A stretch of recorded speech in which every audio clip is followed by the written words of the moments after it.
That's your guys' job. You get the holding call. What did you see on that? I don't know. I guess we'll look at it today, but I was happy that we overcame it. It was a stupid penalty on my fault, but we'll move past that, and we're just glad we scored, because if we didn't, I think probably would have got a little more of a chewing than Coach Saban got me. But we'll look at it today. I mean, it's you always want to play a perfect game as an offense. The least penalties you have, the more chance you're going to win. So, I made a mistake and fix it next week. No, I was just wondering, did you actually think it was on? It was rare. I don't know. I mean, I didn't think I did. I was kind of listening up to see who was on, but when he said 70, I was like, all right. You can just play next play. That's about all you can do.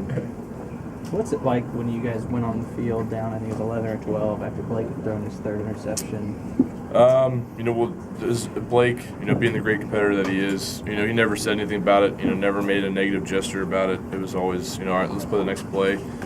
So, as an offense, we knew what we had to do. We just go there and execute, and, everything else didn't really matter. Just how you play the next play. We were trained so much to go up there and do our jobs that, all the external stuff that happens that we can't control, it didn't come to a factor in that part. It showed Coker warming up. Did you think he might be coming in the game? I think Blake went down, tweaked his ankle or something like that. But I think Coker was warming up. But as much as Coker reps with the ones and the twos, I don't think there would have been a difference if he came in the game.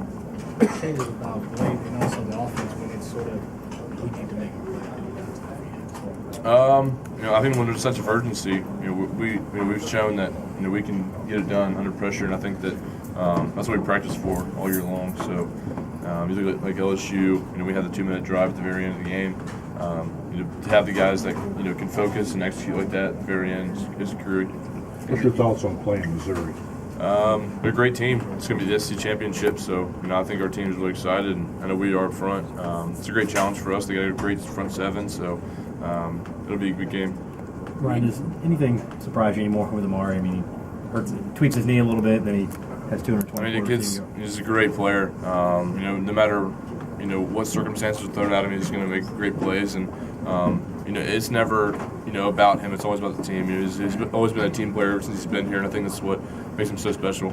Are you a little bit ever surprised at how defenses are always just saying they're going to try to cover him like anybody else, or how they don't usually try to do anything extra? I guess. I got a couple buddies that said they try to play two on him at some point in the time, but whenever if they're going to try to put the entire team on him, the other guys are going to be open. So you get guys like D. White and Christian, and, OJ, Vogue, TJ, all those guys that can really make plays. Even Blake when he gets out of the pocket.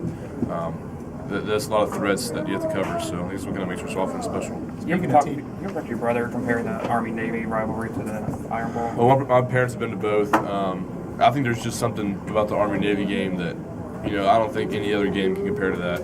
For what they play for. And I went to the Navy-Notre Dame game, and the spirit that those guys play with, they're playing for, Army-Navy, they might be playing against each other. They're playing for the same cause. They're, true heroes, and I think in my book, for what they do and what they go out there and fight for. So I wish I could go this year, but hopefully make it next year. I think the Iron Ball's on the field, a respectful rivalry when you guys are on the field. I mean, it's not.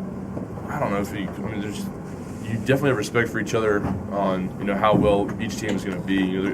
They came out there and played hard. We came out there and played hard, but I think it's just different with Army Navy. That's just a whole nother. I think until you serve in the Army or the military, I don't think you can really grasp the entire magnitude of the entire game. Seems like the offensive line improved each game, even though you guys have battled some injuries. What's been working on you guys? There's been a lot of guys that have been getting banged up, but we just keep fighting every day. As much as we practice together and much as we rotate, I think the guys are just starting to build more chemistry with each other. Obviously, from the first week till now. So as long as we keep doing that, we'll be fine. How's Vogler coming along? He's doing good. I mean, I've seen him every day, and I know he's working his butt off to get back out there. So we'll see what happens this week. But I'm sure he wants to be out there, and we'll see if it happens. Do you notice Kiffin on the sideline at all? Like he seems to be pretty fired up for a coach on the sideline. I mean, yeah, he brings a lot of energy. I think that little thing on Vine or whatever, it's been going viral.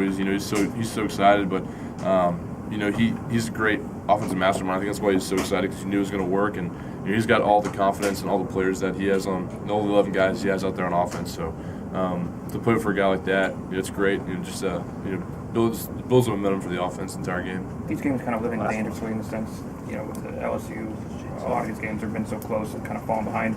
Do you get used to that? Do you get better at that? I think you learn from it. There's, we learned that, when we don't execute, obviously when you don't execute, things don't go well. So, but then you look again, you look at what says it the most was the 2-minute against LSU when, we had our backs to the wall, but we knew, we had to get this ball, all the way down to the end zone, and, we executed the 2-minute drill just like we do every day in practice. So, for our offense to do that, it shows momentum for where we need to be, and, that we can do it. Thanks, Ryan.